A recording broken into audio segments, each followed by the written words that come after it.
Bonsoir à toutes et à tous, heureuse de vous retrouver cet après-midi pour faire le tour de l'actualité internationale. Au sommet de ce journal, au Sénégal, le campus social de l'UCAD fermé après la mort d'un étudiant. Plusieurs pays dont la RDC, le Mali et le Niger renégocient leurs codes miniers pour accroître les recettes de l'État. Et puis à Genève, Moscou et Kiev évoquent des progrès militaires lors des négociations sous médiation américaine. Tu viens d'avoir le bac ou tu veux te reconvertir dans un domaine d'avenir, faire le choix du numérique et rejoindre l'école supérieure d'administration, d'économie, de journalisme et des métiers de l'audiovisuel ESAE. De nouvelles filières sont disponibles dès cette rentrée: informatique et multimédia, informatique industrielle et maintenance, réseau informatique et télécommunications, système informatique et logiciel, sans oublier les filières initiales: administration générale, administration des finances, administration des affaires, sciences juridiques, sciences économiques, sciences de gestion, journalisme et métiers de l'audiovisuel. ESAE est disponible sur 4 sites: Cotonou-Badjourmendé, Cotonou-Akpakpa, Abomey-Calavi et Parakou. Pourquoi choisir l'ESAE? Des formations conçues pour le marché de l'emploi, des enseignants expérimentés et passionnés, des infrastructures modernes avec équipement de pointe, des opportunités de stage et d'emploi garanties. Les inscriptions sont en cours et les places sont limitées. Ne rate pas ta chance, donne vie à tes ambitions avec l'ESAE. Contacte-nous vite par appel ou par WhatsApp au 01 98 98 14 00 ou via email scolarité@esae.bj et visite notre site web www.esae.bj. Ton futur commence maintenant avec l'ESAE. Tu investis dans un avenir professionnel, concret et sécurisé. ESAE, l'excellence à un nom. Mesdames et messieurs, à nouveau bonsoir. Nous ouvrons ce journal en Afrique de l'Ouest, au Sénégal. Depuis les affrontements du 9 février et la mort d'un étudiant, le campus social de l'université Cheikh Anta Diop de Dakar est fermé. Au cours du conflit, les conditions de vie des étudiants et la question des bourses, un mouvement de grève des cours a démarré alors que les étudiants réclament des réponses claires des autorités. Plus de détails dans cet élément.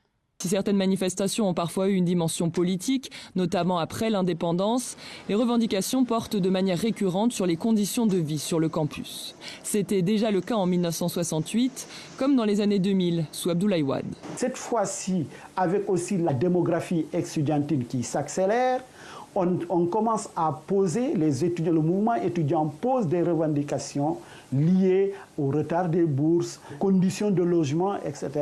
Donc, vous voyez que cette fois-ci, le mouvement est moins idéologique que nous l'avions connu dans les années précédentes. Et c'est ce type de mouvement-là d'étudiants qui existe jusqu'à nos jours. Pour cet enseignant, la bourse au Sénégal ne se limite pas à soutenir les études. Elle remplit également un rôle social. Il insiste sur l'urgence de trouver une solution à la question dans le cadre de concertation nationale. En République démocratique du Congo, mais aussi au Mali, au Niger, au Burkina Faso et en Guinée, les autorités poursuivent la révision de leurs codes miniers. Objectif, augmenter la participation de l'État dans l'exploitation des ressources naturelles et générer davantage de recettes, notamment pour des pays confrontés à des défis sécuritaires. Un bras de fer stratégique au cours des minerais, au cœur des enjeux économiques africains. Reportage à suivre. Des nouveaux contrats, des nouveaux codes miniers, une participation accrue de l'État. Au Mali, par exemple, les réformes engagées en 2023 prévoient jusqu'à 35% de participation de l'État dans certains projets stratégiques. Au Niger, la pression exercée sur les opérateurs étrangers, notamment dans l'uranium, a été très vive et a été très suivie. Exit Orano, par exemple, parmi d'autres sociétés internationales. Derrière cela, une volonté de capter davantage de valeur grâce à la transformation locale et pas simplement à l'exportation de minerais bruts, mais aussi, et là c'est l'évidence, une volonté de dégager beaucoup de cash pour financer des économies qui sont en guerre ou bien qui se replient sur elles-mêmes. Au-delà du Sahel, il y a aussi la RDC qui tient un discours similaire. On vient d'en parler. Exactement, sur le cobalt. Et puis il y a la Guinée avec le fer du Simandou. Mais est-ce une vraie reprise de contrôle ou est-ce une prise de risque ? C'est toute la question. L'Afrique pèse lourd dans cette économie, dans la transition énergétique mondiale. Selon l'US Geological Survey, le continent concentre à lui seul plus près de 70% des ressources mondiales de cobalt, principalement en RDC, près de 40% du manganèse et puis également de riches sous-sols en lithium et puis en graphite, dans un contexte où les États-Unis, l'Europe, la Chine se battent pour les chaînes d'approvisionnement. Le rapport de force, il pourrait être en faveur des pays producteurs. Mais bon, la réalité, elle est un petit peu plus nuancée. Les investisseurs vont aussi regarder finalement le risque pays, la stabilité, les tensions politiques au Sahel, les ruptures institutionnelles, les incertitudes juridiques, ça pèse dans les décisions d'investissement. Plusieurs groupes miniers d'ailleurs ont réévalué dernièrement leur stratégie sur le continent. Et dans tout cela, est-ce que Mining Indaba, la grande messe du secteur qui s'est clôturée la semaine dernière en Afrique du Sud, a apporté des éléments de réponse ? Alors, il y a eu des questions et des réponses. À Cape Town, en tout cas, les États africains sont venus avec des demandes. Ils ont réclamé des partenariats plus équilibrés. Les investisseurs, eux, ont demandé une stabilité réglementaire, un cadre juridique un peu plus clean. Le communiqué final, d'ailleurs, a insisté sur la nécessité d'être plus prévisible. Plus prévisible égale plus de capitaux.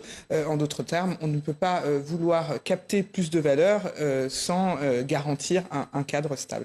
Et pendant ce temps, la concurrence mondiale s'intensifie. Exactement. L'Australie, le Canada, l'Amérique latine, tous accélèrent. Le Chili, l'Argentine, par exemple, se structurent sur la filière lithium. L'Australie reste une juridiction minière des plus stables. Les capitaux, eux, ils sont mobiles. Si le cadre devient trop incertain en Afrique, ils iront ailleurs. Pourtant, les besoins du continent sont énormes. Selon la Banque africaine de développement, le déficit annuel de financement des infrastructures représente plus de 100 milliards de dollars. Donc les recettes minières auraient été bienvenues et seraient bienvenues pour combler cet écart. Tout l'enjeu donc est de trouver cet équilibre entre les conditions plus fermes et en même temps rester attractif. C'est probablement le défi minier de la décennie. Aurélie. En Afrique du Nord, alors que le Ramadan a débuté, une organisation caritative égyptienne distribue des repas et des colis alimentaires aux familles en difficulté. Une initiative de solidarité qui illustre l'élan de partage observé durant le mois sacré. Plus de détails dans cet élément. Alors que les musulmans du monde entier ont commencé le Ramadan, une organisation caritative égyptienne a préparé des colis alimentaires pour les familles en difficulté pendant le mois sacré de l'islam. Chaque année, je vois que Messelhir emballe tous les jours pendant le Ramadan des cartons destinés aux familles dans le besoin et j'ai toujours voulu faire partie de l'équipe de bénévoles qui participe à cette action. Cette année, j'ai réussi à intégrer l'équipe de bénévoles et je suis venue emballer des cartons pour le Ramadan. Chaque année, le contenu des cartons varie en fonction des besoins des familles. Cette année, j'espère que ces cartons apporteront du bonheur à ces familles, que nous pourrons leur fournir tout ce dont elles ont besoin. En début de semaine, les bénévoles de la fondation caritative Messelhir ont emballé des boîtes d'aide, les remplissant de denrées alimentaires qui seront distribuées aux familles dans le besoin pendant cette période de réflexion religieuse et de charité. Cette année, nous avons pour objectif de nourrir 7 millions de personnes qui observent le jeûne. C'est un chiffre énorme, un chiffre très important que la Fondation s'efforce d'atteindre avec tous ses départements. Nous avons le département de la chaîne d'approvisionnement, de l'exécution, les bureaux sur le terrain. Nous avons le département Takaful, Solidarité, ainsi que de nombreux départements et bénévoles qui commencent à planifier la campagne 5 ou 6 mois à l'avance afin de pouvoir atteindre notre objectif pendant le Ramadan. Dans les jours qui précèdent le début du mois sacré, les Égyptiens se rendent généralement sur les marchés pour acheter des décorations, des lanternes et des produits alimentaires. Certains acheteurs au Caire se sont plaints des prix élevés cette année. Nous nous préparons pour le mois sacré. Comme vous le savez, il y a une atmosphère particulière propre au Ramadan. Tous ceux qui sont mariés et ont des enfants doivent insuffler l'esprit du Ramadan à toute la maisonnée. Et nous commençons à préparer tous les articles nécessaires pour le Ramadan, y compris le yamish. Mais cette année, son prix est exorbitant, nous n'achetons donc que la moitié de la quantité habituelle. Pendant ce mois sacré, les musulmans pratiquants du monde entier sont réunis dans un rituel de jeûne quotidien de l'aube au coucher du soleil. En Europe de l'Est, l'Ukraine et la Russie ont conclu une deuxième journée de négociations à Genève sous l'égide des États-Unis. Des progrès sont évoqués sur le plan militaire tandis qu'un dialogue politique a été engagé. Aucune avancée majeure n'a toutefois été annoncée. Suivons ensemble. À Genève, suite et fin ce mercredi des pourparlers entre l'Ukraine et la Russie sous l'égide des États-Unis. Pas de miracle, ni de surprise. Ces discussions se sont achevées sans avancée majeure, mais le dialogue a eu lieu. Très peu d'éléments ont filtré sur d'éventuels progrès enregistrés. En revanche, ces discussions n'ont pas duré longtemps, 2 heures ce mercredi, signe que le dialogue reste très difficile. Les discussions ont été divisées entre 2 groupes de travail, l'un sur les aspects politiques du règlement du conflit, l'autre sur ses aspects militaires. Le président ukrainien Volodymyr Zelensky a simplement affirmé que les 2 camps s'étaient entendus sur la quasi-totalité des points pour la mise en œuvre et la surveillance d'un éventuel cessez-le-feu. Mais il a également souligné qu'une telle trêve nécessitait au préalable une volonté politique commune, qui pour l'heure semble loin d'être acquise. Les Ukrainiens n'ont pu que constater que les positions restaient éloignées sur les questions les plus sensibles, en particulier celles des territoires. Moscou continue en effet de réclamer l'ensemble du Donbass, inacceptable pour Kiev. Pour l'heure, aucune information n'a été donnée sur la date et le lieu des prochaines discussions. Toujours en Europe, la Hongrie et la Slovaquie ont suspendu leurs exportations de diesel vers l'Ukraine après l'interruption des flux de pétrole russe via l'oléoduc. La Commission européenne indique surveiller la situation énergétique. Suivons plutôt. La Hongrie et la Slovaquie suspendent leur livraison de diesel à l'Ukraine. La réponse au refus de Kiev de rétablir les livraisons de pétrole russe à Budapest et à Bratislava via l'oléoduc Druzhba, fermé depuis fin janvier.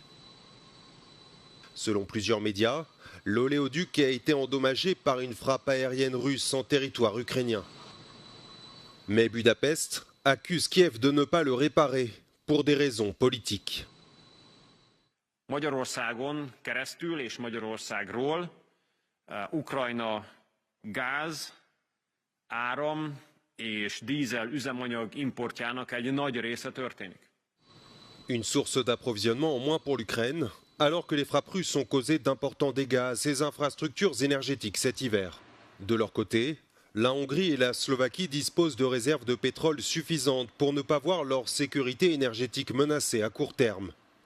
Mais les 2 pays dirigés par des gouvernements pro-russes ont demandé à la Commission européenne d'autoriser l'importation de pétrole russe par voie maritime via la Croatie.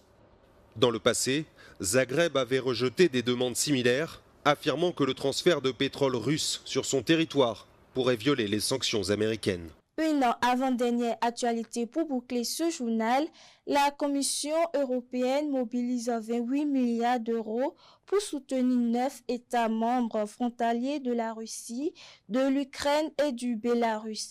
Une stratégie destinée à renforcer la résilience économique et démographique de ces régions. Image à suivre. La Commission européenne a publié une stratégie visant à soutenir les régions frontalières orientales confrontées au déclin économique, à la pression démographique et aux menaces hybrides découlant de la guerre en Ukraine. Des prêts d'un montant de 28 milliards d'euros seront distribués en coopération avec la Banque européenne d'investissement et la Banque mondiale afin de relancer l'investissement et l'activité économique dans les régions touchées. Les 9 États membres de l'UE concernés par cette initiative baptisée East Invest sont la Finlande, l'Estonie, la Lettonie, la Lituanie, la Pologne, la Slovaquie, la Hongrie, la Roumanie et la Bulgarie. La stratégie couvre également l'initiative européenne de murs anti-drones visant à renforcer la sécurité des frontières, le soutien de l'intégration des réseaux électriques baltes dans le réseau européen plus large, ainsi que des programmes éducatifs et d'emploi destinés à lutter contre le déclin démographique dans les zones frontalières. La répartition détaillée des fonds entre les États membres n'a pas encore été déterminée. Les responsables de l'UE devraient rencontrer les représentants des pays lors d'un événement East Invest prévu fin février. Et puis une dernière actualité pour boucler. Aux États-Unis, Donald Trump a célébré le 100e anniversaire du mois de l'histoire des Noirs. Le président américain a rendu hommage à plusieurs figures afro-américaines ayant marqué l'histoire du pays. Suivons ensemble. Le président américain a organisé mercredi une réception à la Maison-Blanche dédiée au mois de l'histoire des Noirs. La commémoration intervient moins de 2 semaines après la publication par Trump sur les réseaux sociaux d'une vidéo raciste visant le couple Obama. Je tiens à vous remercier tous et à vous souhaiter la bienvenue à la Maison-Blanche en cette occasion très spéciale. Et nous célébrons le 100e anniversaire du mois de l'histoire des Noirs.